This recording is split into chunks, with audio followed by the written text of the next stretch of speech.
My daughter-in-law lifted her glass and said, "Next year, let's just book Mom a room at Shady Pines." Everyone laughed, except me. Christmas dinner. The room smelled like cinnamon, pine, and slow-roasted turkey. Twinkling lights blinked on the tree by the window, and my good china, used only twice a year, sat neatly on the table I had owned for 35 years. Laughter echoed off the walls. My grandson, Caleb, was licking mashed potatoes off his spoon. Becca, my daughter-in-law, was swirling wine in her glass, half listening to her husband Jason brag about a new promotion. I sat at the head of the table, smiling like I always did, refilling plates, pouring cider, asking if anyone wanted more rolls. I had cooked the entire meal myself. My hands were still sore from stuffing the turkey that morning, and my back, don't get me started, throbbed from standing on my feet since sunrise. But that didn't matter. It was Christmas. This was my tradition, my joy, or it used to be. Becca raised her glass high, her acrylic nails flashing under the chandelier. "Next year," she said with a smirk, "let's just book Mom a room at Shady Pines so we don't have to do all this."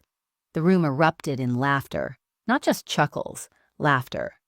Jason, my oldest, laughed loudest of all. Even Eli, my younger son, gave a weak smile before looking down at his plate. No one looked at me. No one said, "Hey, that's not funny." No one said, "That's enough." So I just sat there, smiling because that's what moms do, especially at Christmas.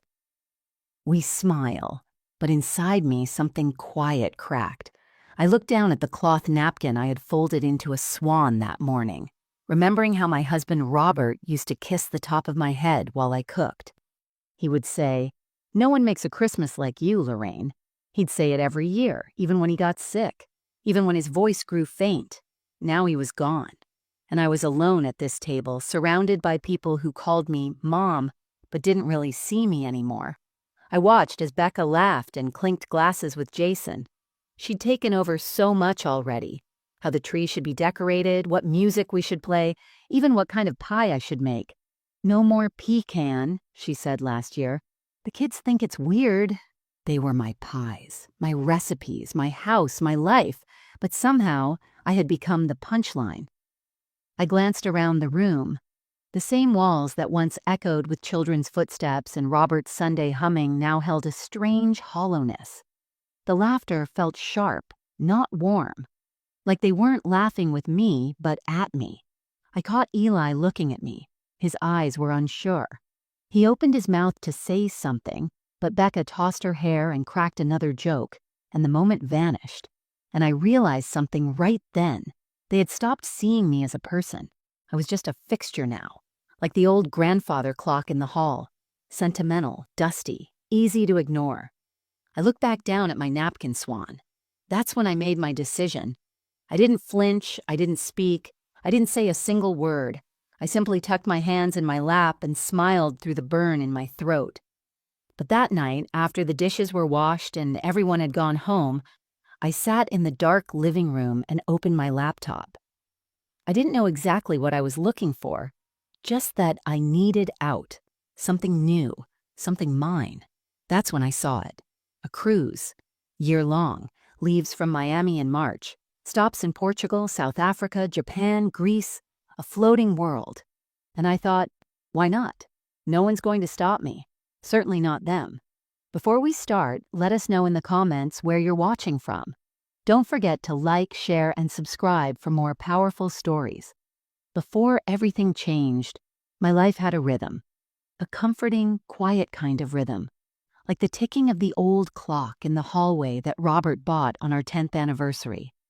Every morning I would rise before the sun, wrap myself in my cardigan, and shuffle into the kitchen. The kettle whistled, the birds stirred outside the window, and I'd sit at the table with a steaming mug of tea and a crossword puzzle. It wasn't glamorous, it wasn't loud, but it was mine. For years, I had poured my entire self into this house and the family that grew inside it. I raised 2 boys, Jason and Eli, on homemade meals, bedtime stories, and scraped knees patched with kisses and Neosporin. Robert worked hard, often late, but he never missed Sunday breakfast. He always said our little kitchen smelled like love. That stuck with me. After he passed away 5 years ago, I kept our rituals alive. It was my way of keeping him close. I still made blueberry pancakes every Sunday, even if no one came over. I still baked banana bread for the neighbors, even if they forgot to return the pan. I still set the table properly, folded napkins, and lit candles, even if I was eating alone. Holidays were my thing. Thanksgiving, Christmas, 4th of July. I hosted them all. Every detail mattered. The same cloth napkins we'd used for decades. The special plates that only came out for company. The crystal serving dishes that Robert insisted we buy at a flea market, even though I thought they were too fancy. I kept them all.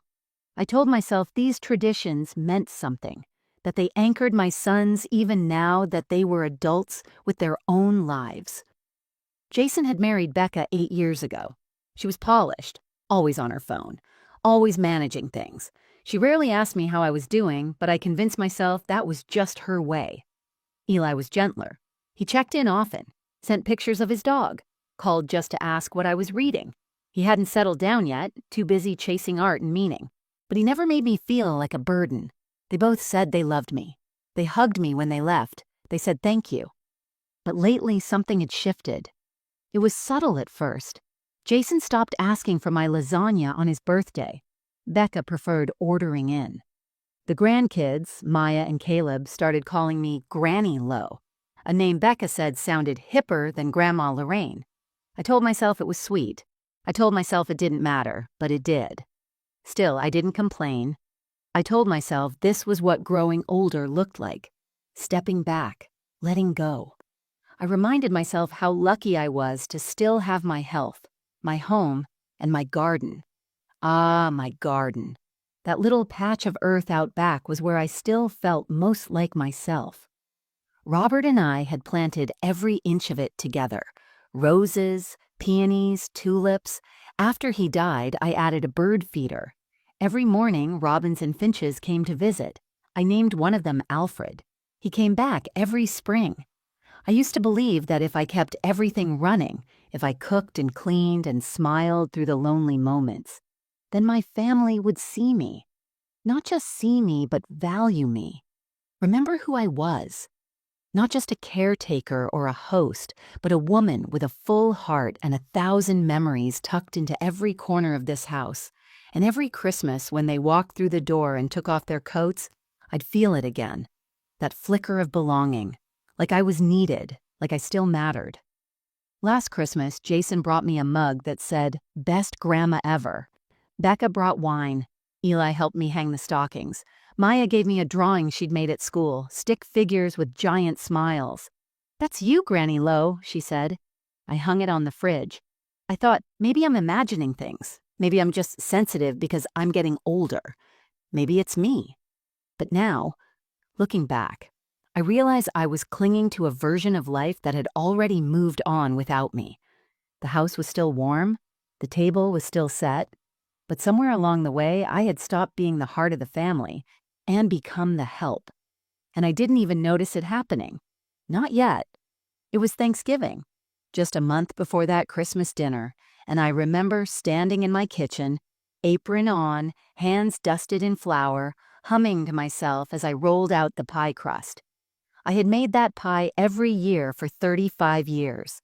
Pecan, just like Robert loved. He used to sneak tastes before it cooled, claiming he was just making sure it wasn't poisonous. The kids used to fight over the last slice. This time I made two. The house smelled like nutmeg and brown sugar, and for a moment it almost felt like the old days. I had pulled out the linen tablecloth, the autumn leaf centerpieces, and even ironed the napkins into perfect fans.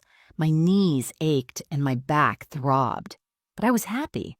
Hosting made me feel useful, necessary. They arrived late. Jason, Becca, and the kids. Jason barely looked up from his phone. Becca walked in carrying a bakery box and a bottle of wine with a sleek black label. I reached for the box. "Oh, you brought dessert?" Becca handed it to me with a smile that didn't quite reach her eyes. "Yeah, just in case. You know, the kids aren't really into pecan. Too sweet for them." I froze for a second.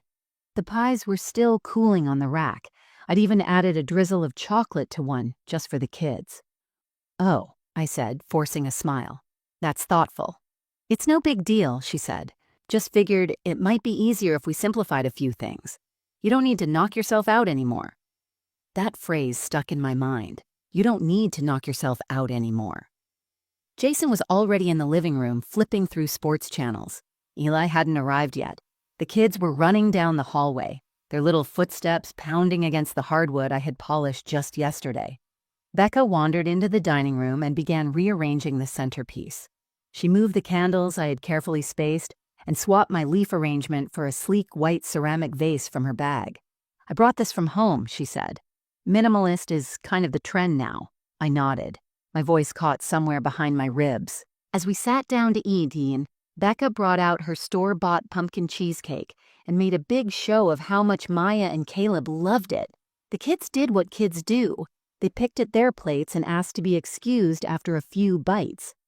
Jason was barely present, glancing at his phone between conversations about Eli's wanderer lifestyle. I tried not to feel small, tried not to let the tightness in my chest rise. But when Jason said, "Mom, you really don't need to do this much. It's just food," I felt something shift. Just food? It wasn't just food. It was my food. My time, my history, my love. I glanced at the pies, untouched. Later, when Eli finally arrived, he'd gotten caught in traffic. He hugged me tighter than usual. "You okay?" he whispered. "Of course," I said, smiling. He looked at the pies, then back at me.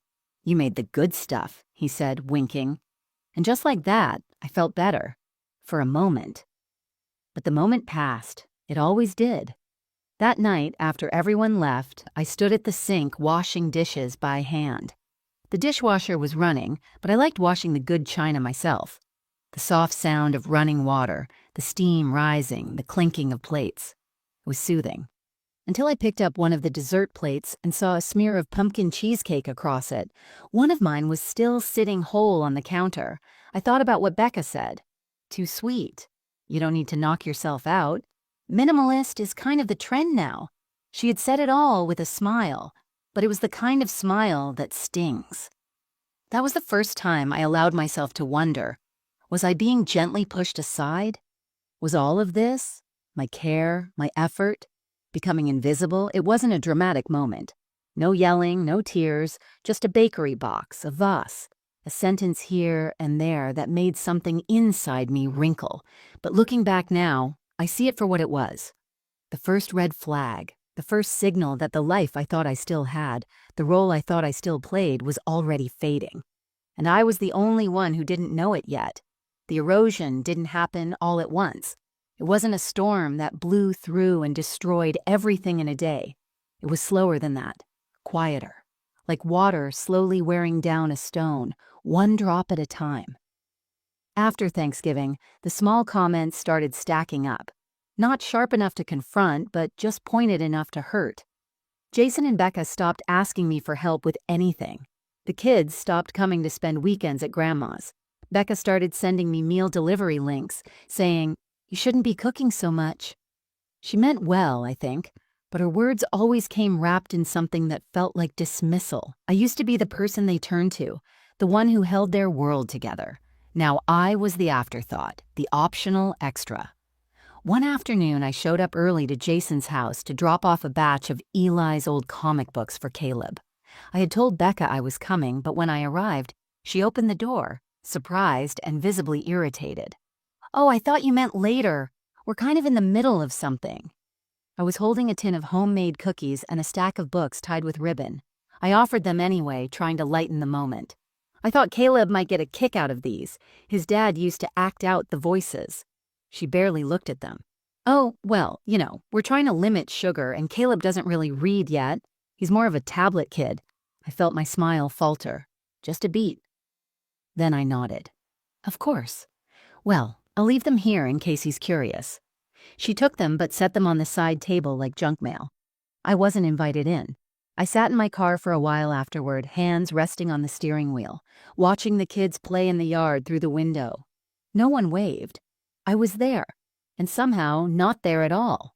It wasn't just Becca. Jason changed too. He stopped calling unless there was something practical he needed.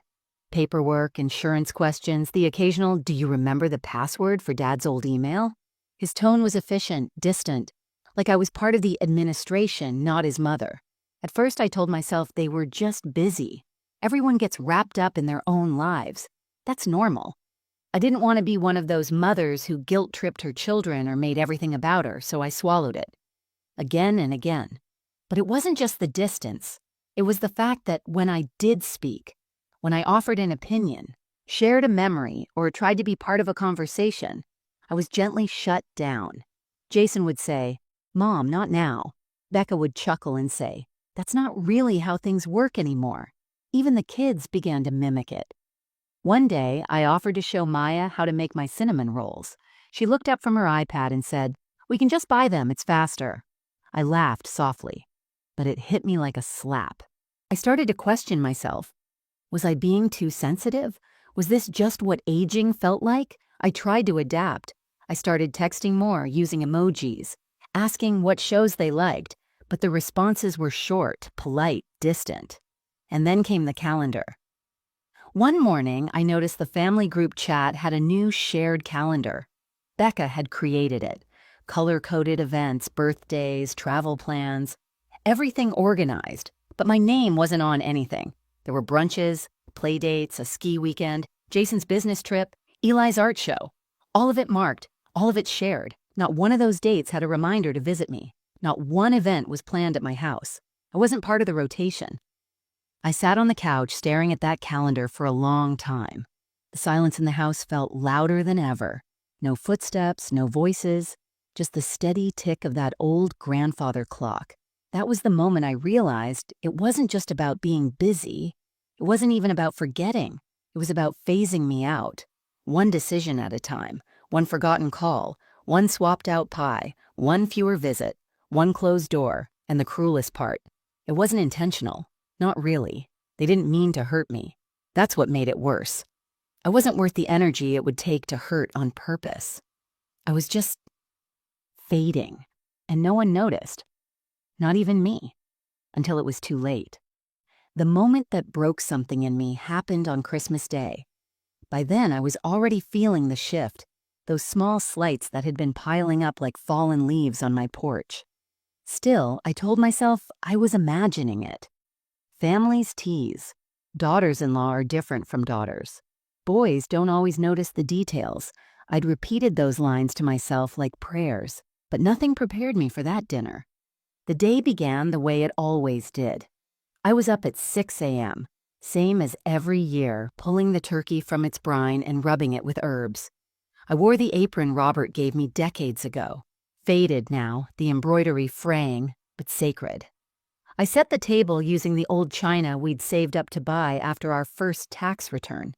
The silverware was polished, the candles trimmed, and the centerpiece was made from pine cones and holly from the backyard.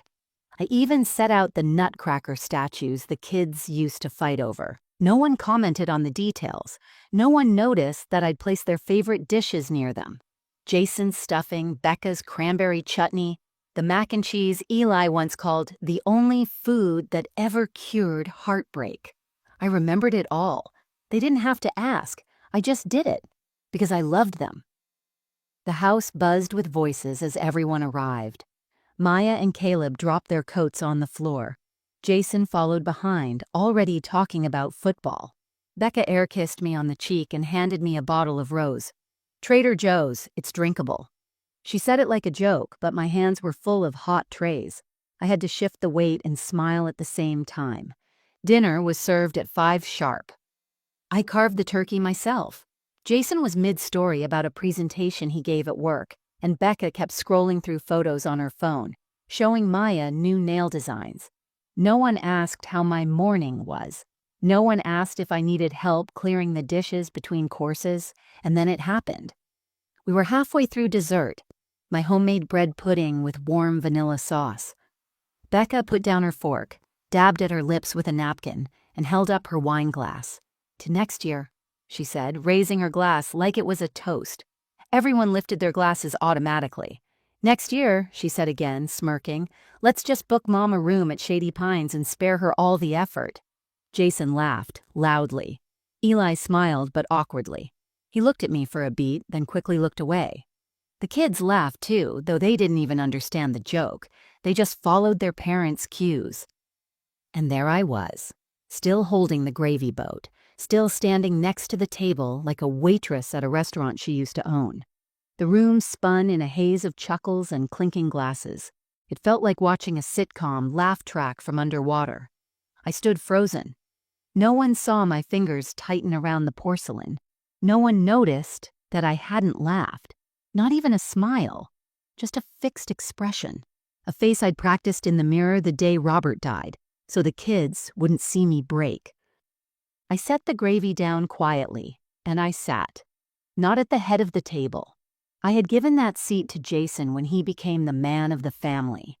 I sat 2 seats down, beside Maya, who was now showing her mother a dance on her tablet. I didn't say a word. I didn't need to. The damage was done. I had been laughed at. Not playfully, not gently, but publicly, casually, as if the very idea of me, my place in this family, had become a joke. Something to schedule around, something to outsource. Shady Pines. That wasn't just a punchline. It was a message. I was no longer essential. I was excess. After dessert, they talked about vacation plans. Becca wanted to go to Cabo. Jason was talking about refinancing. I began to collect plates quietly. Eli offered to help, but Becca waved him off. Your mom's got it. She always does. Yes, I always did. And that was the last time. That was the night I felt the ground shift under me. Not violently, but permanently. I didn't cry. I didn't argue. I just saw it clearly. They didn't see me anymore. They saw an obligation. And for the first time, I wondered, what if I simply walked away? The day after Christmas, the house was quiet again. Not peaceful, empty. My body was sore from cooking, cleaning, hosting. I moved slowly through the rooms, picking up discarded napkins, crumpled wrapping paper, and cups no one had bothered to rinse. The faint scent of spiced cider still clung to the air, but the warmth was gone. All that remained was mess. Silence and me. I stood in the living room looking at the Christmas tree. Every ornament held a memory. Robert's baseball glove ornament, Jason's crooked macaroni angel from kindergarten, Eli's glitter-glued reindeer with one googly eye missing. I had kept them all, protected them, rehung them year after year like fragile little lifelines to a time when I was needed. Now they looked like decorations for a party I hadn't been invited to. That toast from Becca, the joke about putting me in a home, had been swirling in my mind all night like a song stuck on repeat. I couldn't shake it. Not because it was cruel, but because no one had pushed back. No one had said, "That's not funny." Not even my own sons. And somehow that hurt more than the joke itself. I took off my apron, folded it carefully, and placed it in the kitchen drawer. I'd worn that apron every holiday since Robert gave it to me in 1987. It used to smell like cinnamon and rosemary. Now, it smelled like endings. I walked to my bedroom, the one at the end of the hall, and sat on the edge of the bed. My knees creaked, but I didn't care. I looked around, at the pale blue walls Robert had painted himself, the cedar chest at the foot of the bed that still held his flannel shirts, and the little photo of us on our honeymoon taped to the mirror. I wasn't angry. I wasn't even sad in the way I expected to be. I felt something more hollow than that, like someone had packed up my worth in a box and set it out on the curb. I whispered to no one, "I don't belong here anymore." And for the first time, it didn't feel like a dramatic thing to say. It felt factual. I had spent my life building a home for a family I adored, only to watch them slowly edge me out of it. I had become background noise in my own story, a seasonal helper, a ghost who appears at holidays with pies and napkins and hugs, and then disappears again without notice. They didn't push me out with cruelty. They didn't yell. They didn't throw me out. But they made me feel so unnecessary, so invisible, that I started to wonder if I was imagining the life I thought we had. So I made a decision, not out of spite, but survival. I would leave, not slam the door, not make an announcement. I would just slip away, quietly, like I had been slipping for years. I got up, went to the hallway closet, and pulled out an old cardboard box. I began collecting the things I didn't want anyone else to touch. The photo albums, my mother's brooch, the handwritten recipes, the stack of postcards Robert sent me over the years. I wrapped each item gently as if I were tucking in pieces of myself for the journey ahead. That night, I opened the family group chat. I typed a message. "Thank you all for coming, it meant a lot." I paused. My finger hovered over the send button. Then I deleted the message. They hadn't noticed the silence. They hadn't asked if I was okay after the joke. They hadn't stayed behind to help clean. They had taken what I gave and moved on. I owed them nothing more. Instead, I opened a tab on my laptop and searched for something that felt foreign and thrilling at the same time. Year-long cruise for solo travelers. The results came up in seconds. A photo of a ship with endless balconies against a glowing sunset filled my screen. It didn't look like escape. It looked like a beginning. The next morning, I made myself coffee, sat on the back porch in my robe, and watched a bird land on the railing. It wasn't Alfred, the one I'd named, but it looked like him. I smiled anyway. Then I whispered something out loud just to hear how it sounded. "I think it's time." And just like that, I knew. They thought I was finished, that I had nowhere to go, that I would sit quietly in this house forever. They were wrong. Rock bottom didn't arrive with a loud crash. It came slowly, quietly, like a fog settling over everything I used to recognize.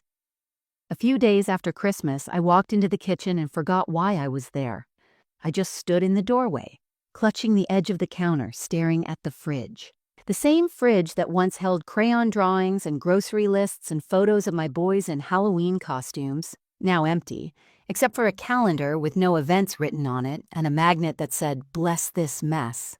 I whispered aloud, "What did I come in here for?" No one answered, because no one was home. No one had been for days. Outside, the streets were still lined with blinking lights, houses glowing with festive warmth. But my house felt cold, not just temperature, soul cold, like it had stopped being mine. I spent entire mornings just sitting at the window, watching neighbors scrape ice off their windshields, watching delivery trucks pass by. Sometimes I'd wave at the mailman.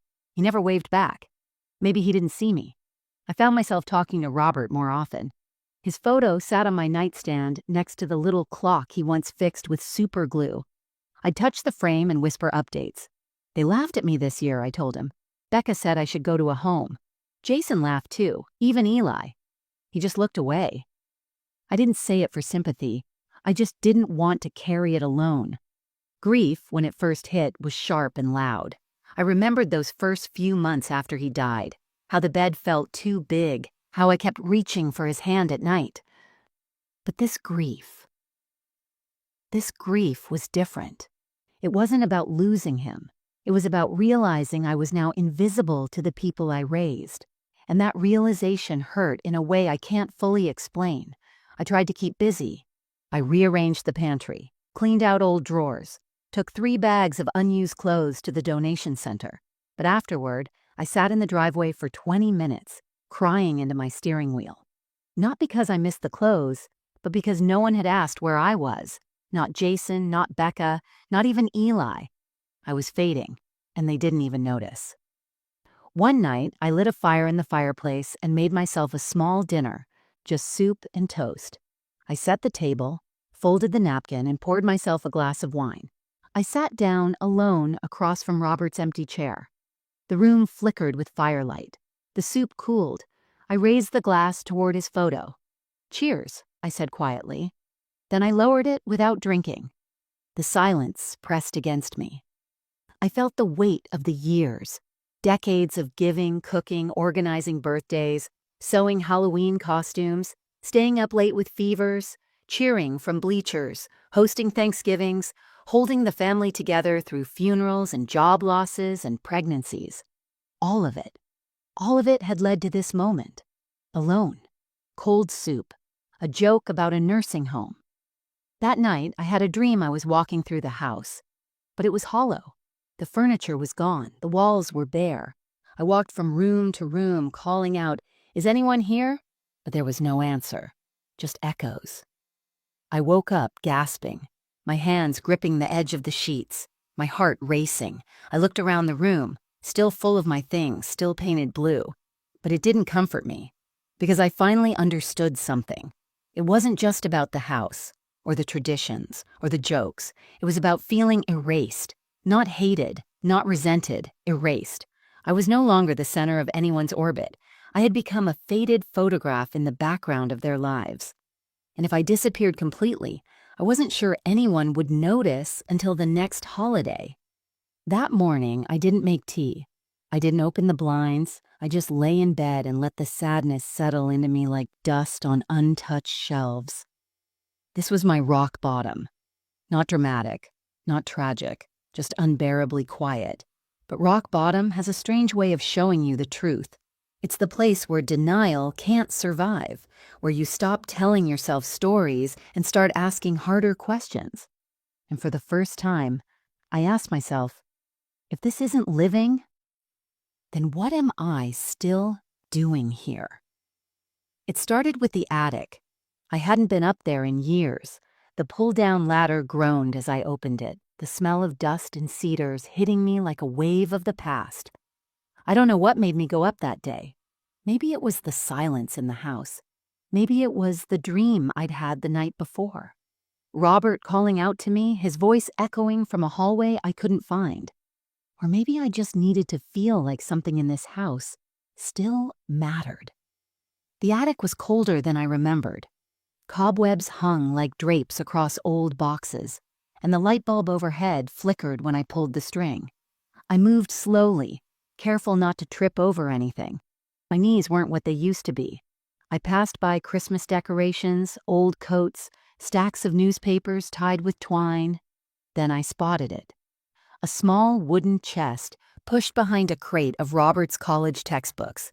It wasn't fancy, just a plain cedar box with a brass clasp, the kind you'd find at a craft fair. But something about it stopped me. I knelt down, brushed off the top, and ran my fingers along the carved initials burned into the lid, L+R, Lorraine and Robert. My breath caught in my throat.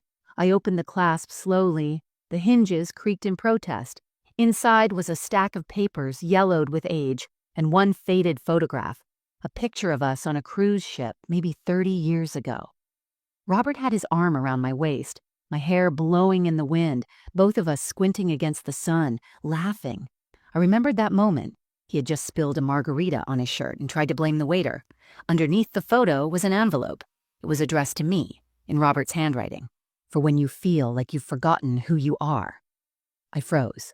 My hands trembled as I slid the letter out and unfolded it.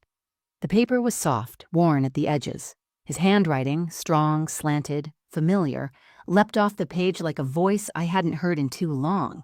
Lorraine, if you're reading this, then something inside you must be hurting. And if I'm not there to tell you in person, let me say it now. You are not invisible. You are not forgotten. You've spent your whole life giving everything to everyone else. But don't forget that you are someone too. A woman who danced barefoot in the kitchen. A mother who read books by flashlight under the covers. The only person who ever made me feel like the luckiest man alive. I know you'll always take care of them, but take care of you too. Promise me something. If the house ever stops feeling like home, go. Take the trip. Chase the sun. Run towards something, not just away. And remember, I'll always be with you. Love, Robert. By the time I finished reading, the tears were sliding down my cheeks.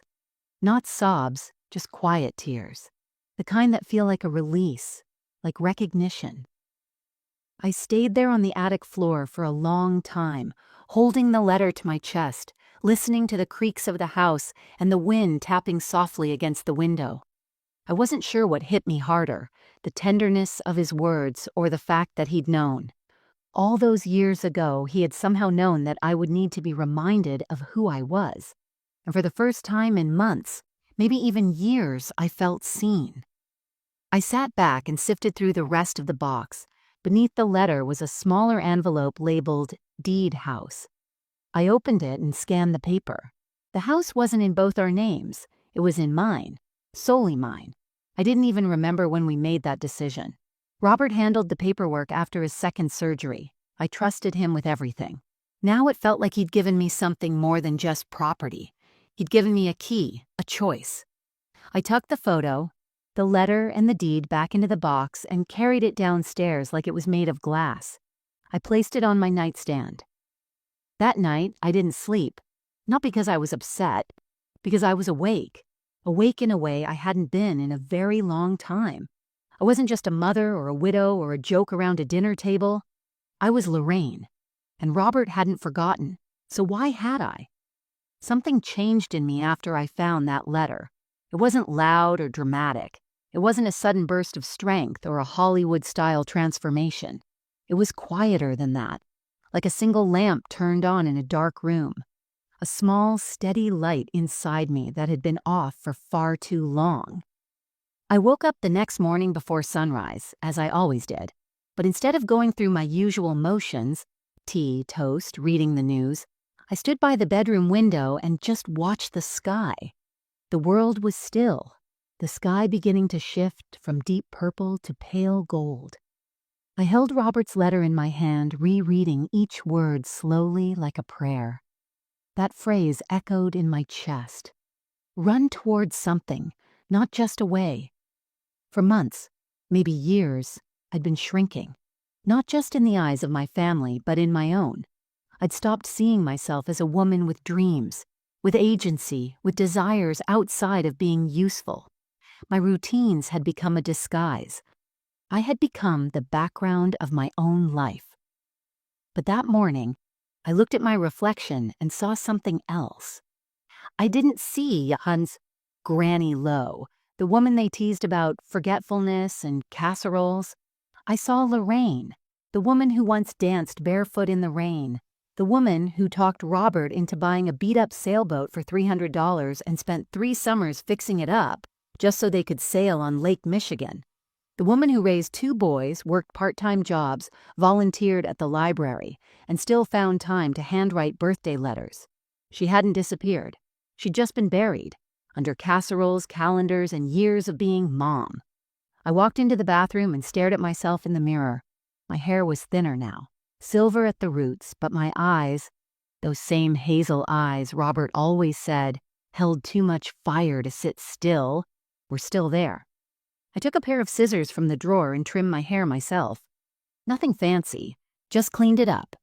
I wiped on some lipstick, bright red, the same shade I used to wear in my 30s before I started feeling too old for it. I stood up a little taller. Then I did something I hadn't done in years. I danced.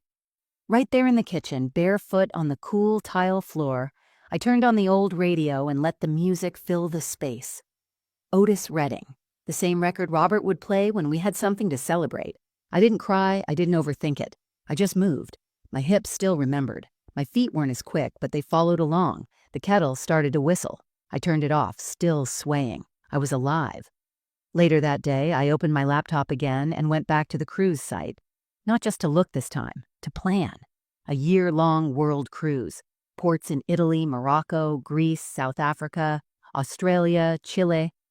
My heart raced just reading the list. I wasn't thinking about logistics or fears or what people would say.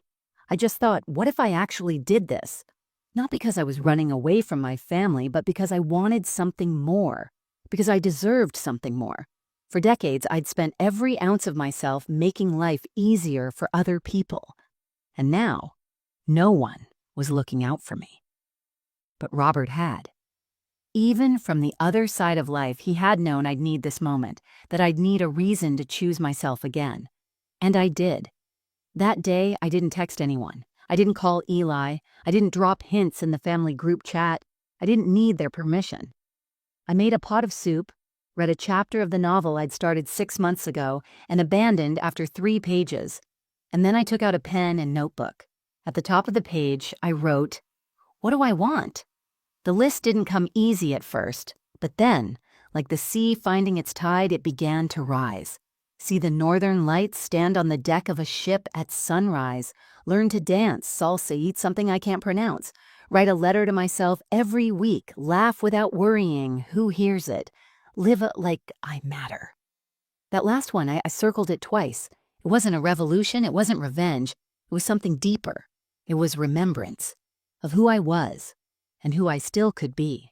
After I circled that last line, live like I matter, something in me shifted, not in a dramatic, loud way. It wasn't like I marched into the living room and made a declaration. No, this part of the story happened in silence, the kind of silence that carries power. That morning, I got dressed in a soft charcoal sweater and slacks, comfortable but neat. I slipped on my coat, pulled on my gloves, and walked into town. I passed the bakery where Robert used to surprise me with cinnamon rolls. I passed the bench where I once waited for Eli after his piano lesson. I passed the realtor's office without meaning to stop, but then I did. I stood outside for a moment, staring at the listing in the window, a 2-bedroom townhome, a lakefront condo, a fixer-upper. I took a breath, opened the door, and stepped inside. The woman at the front desk looked up. "Can I help you?" "Yes," I said with a smile that felt brand new. "I'd like to schedule a valuation for my home." She blinked. "Are you looking to sell?" I nodded. "Yes," quietly.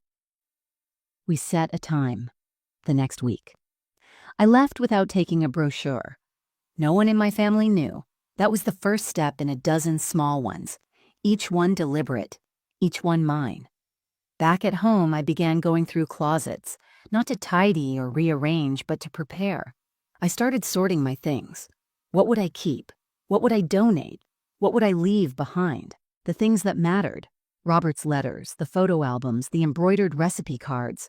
I placed in a single suitcase. I didn't need much. I wasn't running away. I was making space. I opened the hutch and stared at the china, the same set I had polished before every holiday, praying no one would chip a plate.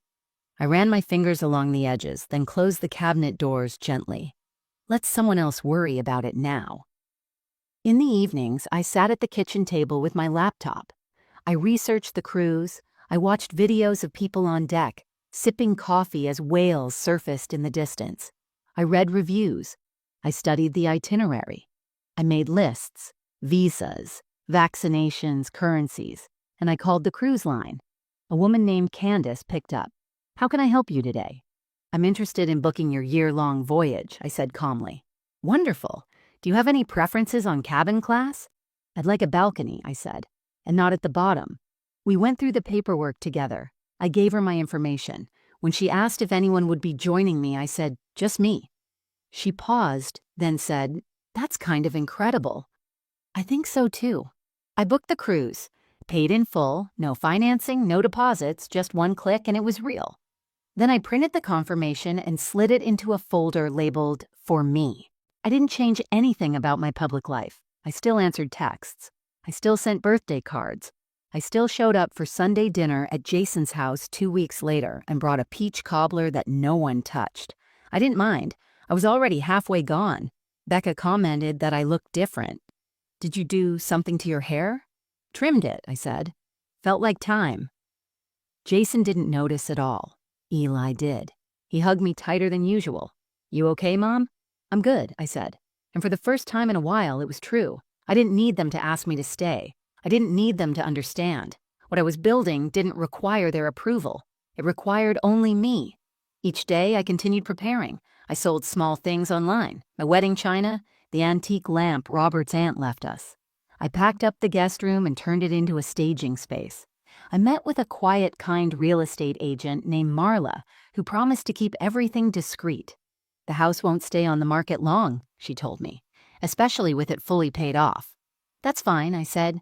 "I'll be gone by then." She looked at me curiously, but didn't ask questions. I liked that. By the end of the month, the house was listed, privately. Showings scheduled when no one was around. I changed the locks. I stopped answering unannounced visits. I was no longer preparing to leave. I was preparing to arrive into a life I hadn't even let myself imagine before. And I was doing it all without fanfare. No ultimatums, no lectures, just quiet decisions, made by a woman who had remembered that she mattered. Power doesn't always change hands with a bang. Sometimes it shifts in silence, so subtly that no one notices at first. But I did, because I was the one taking it back. After booking the cruise and listing the house, I started carrying myself differently, Not in a loud or defiant way, but with a quiet, rooted sense of certainty. I didn't rush to answer every text. I didn't fill silences in conversations. I didn't offer help unless I genuinely wanted to. And the change was like a ripple. People noticed, but they couldn't quite name it. Jason called one evening while I was soaking in a lavender bath. I let it go to voicemail. 10 minutes later, he texted, "Everything okay? Just wanted to ask if you could watch the kids next weekend." Normally, I would have called back immediately, eager to please. But this time, I finished my bath. I lit a candle. I read a chapter of my book. Then I replied, "I'll be out of town that weekend. Hope you find someone." It was the truth. I'd booked a short weekend retreat 2 hours north. Nothing fancy, just a quiet place near the water where I could breathe. Alone. On purpose. Jason didn't reply for a full day. Becca sent a follow-up. "Is everything all right with you? You've been a little distant." I smiled at the message. Yes, everything was more than all right. The shift continued during a Sunday lunch at their house. Becca was talking about spring break plans. Jason was rambling about refinancing the house. At one point, he said, "Maybe we'll ask Mom to co-sign. She still has the old house in her name after all." I didn't blink. I just said, "Actually, the house is under contract. Should be closing in about 2 weeks." The room went still. Becca blinked. "You sold the house?" I nodded. "Yes, privately. It'll be finalized soon." Jason stared at me like I'd spoken another language. "Wait, you didn't say anything." "I didn't think I needed permission." The air shifted, like the floor had moved under them. Eli looked at me across the table. He didn't speak, but he smiled. Just a little. Jason pushed his chair back slightly. "So where are you going to live?" "I'm going on a trip," I said, calmly folding my napkin. "For a while." Becca forced a laugh. "What, like a vacation?" "A year-long cruise, actually," Jason scoffed. "Mom, be serious." "I am." That was it. No explanation, no justification. I didn't defend or over-explain or soften it with laughter. I simply said it and left the silence to do what it does best, reveal things. Jason's voice took on that edge he used when he was trying to sound reasonable but didn't like losing control. "So what? You're just going to disappear for a year, sell the house we grew up in, and vanish on a boat?" "You were fine with the idea of putting me in one," I said softly. He froze. Eli coughed gently into his sleeve, pretending not to smile. Becca opened her mouth but said nothing. No one said much for the rest of the meal, and that's when I knew. The power was no longer theirs. It had returned to me, not because I fought for it, but because I had stopped giving it away.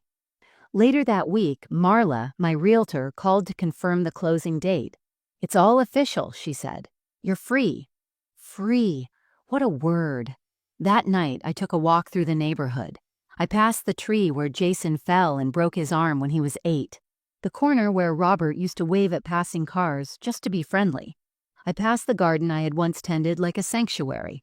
I stood in front of the house, my house, and placed a hand on the front door. "Thank you," I whispered. Not just to the house, to the version of me who lived there, the woman who gave and never asked for anything in return. She got me this far. Now it was my turn. The next morning, I received a text from Jason. "I don't really get what you're doing, but I guess I hope you're happy." I read it twice. Then I closed my phone and looked out the window. For the first time in years, I wasn't waiting for anyone to understand me. The shift had happened. They didn't know it yet, but I did. And that was enough. The confrontation didn't happen in anger. I didn't yell, I didn't slam doors or throw accusations. I had no interest in dramatic finales. I had already lived through too many moments where my silence was mistaken for weakness. Now, it was my calm that carried the weight. It was Eli who suggested the family gather one last time before I left. "You should come to our place next Sunday," he said. "Just I. I'll cook. You deserve a proper send-off." I hesitated, but then agreed. Not because I needed their approval or blessing, but because I wanted to stand in my truth, in front of the people who once made me forget I had one. When I arrived at Eli's apartment, the table was already set. Not fancy, but thoughtful. Cloth napkins, real plates, a vase of daffodils. The smell of roasted chicken and rosemary filled the air. Eli greeted me at the door with a warm hug. "You look beautiful, Mom." "Thank you," I said, smiling gently. Jason and Becca arrived 15 minutes later. Becca wore a tight smile.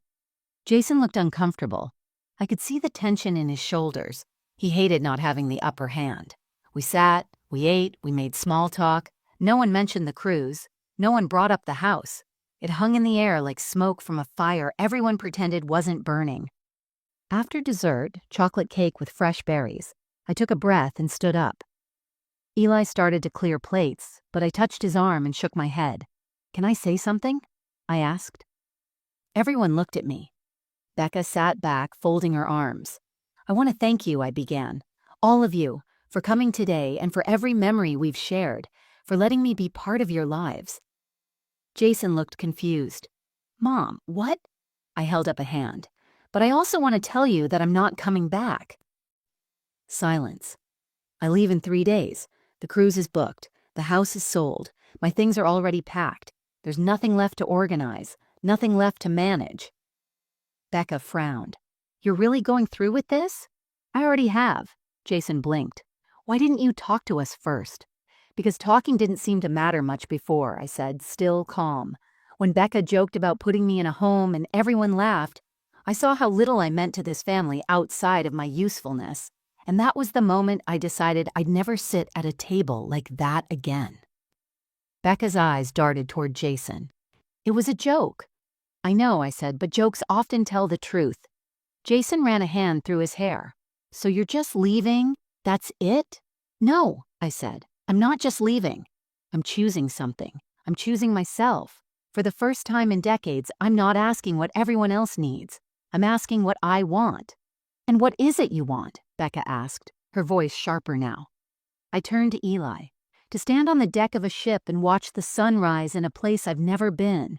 To eat breakfast without worrying about anyone else's schedule. To meet strangers.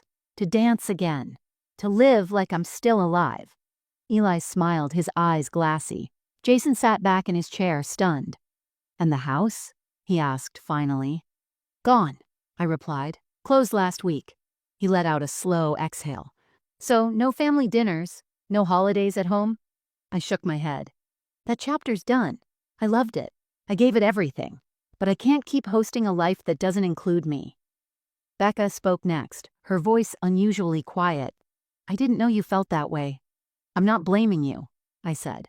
"I allowed it. I gave and gave because I thought that was love. But love without respect becomes servitude, and I'm done with that." No one said anything for a long time. I stood a little straighter, folded my napkin, and placed it gently on the table.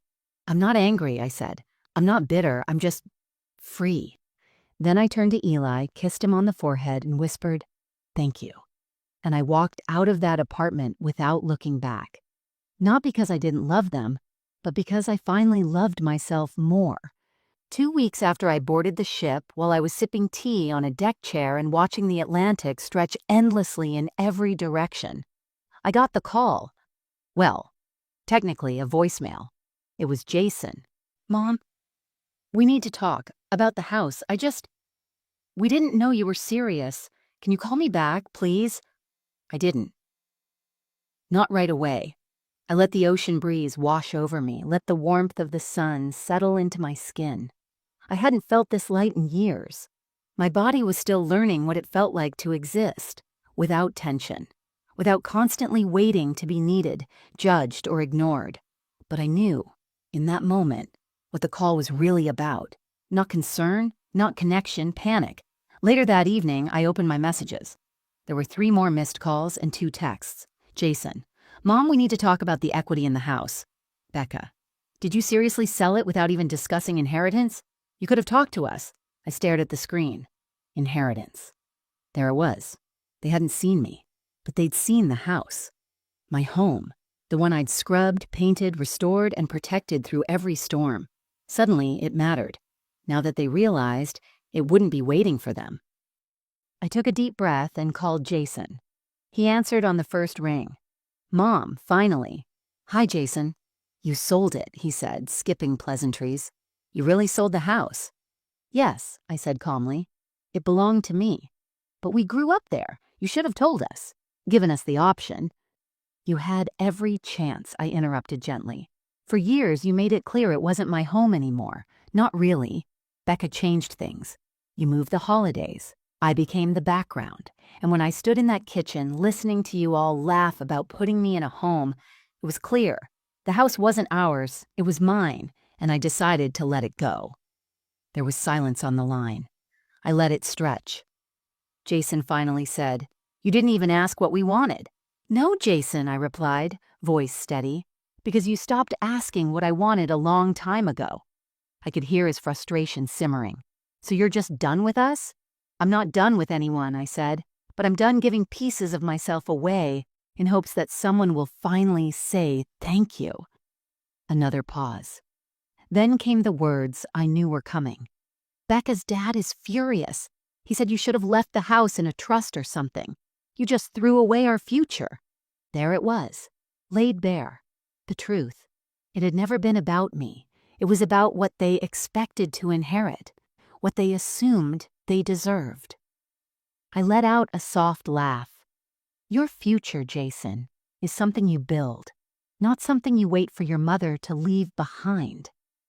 He didn't know what to say, and for once I didn't feel the need to fill the silence. "I'm sorry," I added, not because I was wrong, but because I knew those words still meant something to me. "I'm sorry it came to this, but I'm not sorry I chose myself." He hung up without another word. That night, I ordered a glass of wine and stood at the ship's railing, watching the sky burn orange as the sun dipped beneath the horizon. The water sparkled like it was clapping for me, and I smiled, because the justice wasn't loud, it wasn't legal, it wasn't even revenge, it was poetic. They laughed about sending me away, so I sent myself somewhere better. They waited for a house. I gave myself the world. The next day, I received an email from the buyer's attorney. The funds had cleared, the house was officially closed. My account balance glowed back at me from the screen. Secure. Final. I could have put it in a trust, I could have written a will, but instead I opened a new account labeled "For Joy" and transferred every dollar there. That was my justice. Not punishment, not revenge, freedom, and no one could take it from me. It was somewhere near Santorini when the first message came through. I had just returned to my cabin after a long, peaceful morning on the upper deck. Coffee in hand, sun on my skin, and the wind whipping through my short hair. I'd spent the last hour watching a group of dolphins leap alongside the ship, their movements so effortless it felt like nature's way of reminding me joy doesn't need permission. I kicked off my sandals, flopped onto the bed, and checked my phone. I wasn't glued to it anymore. On the ship, you learn to let go of time. No buzzing alarms, no family calendars, no texts about school pickups or birthday cakes.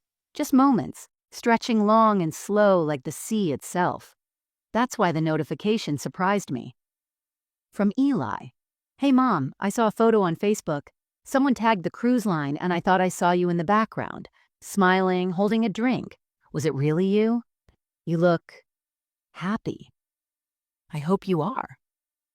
I read the message 3 times. Happy. That word had followed me around the ship, whispering in the backs of conversations, nudging me in quiet moments when I realized I didn't miss my house, or the empty calendar, or the years I spent being useful. And here it was, on Eli's lips. I didn't respond right away. I walked out to my balcony, took a deep breath of salt air, and looked out over the blue that stretched forever. I thought about Eli. Of all the people in my life, he had always lingered closest to who I really was. Sensitive, observant.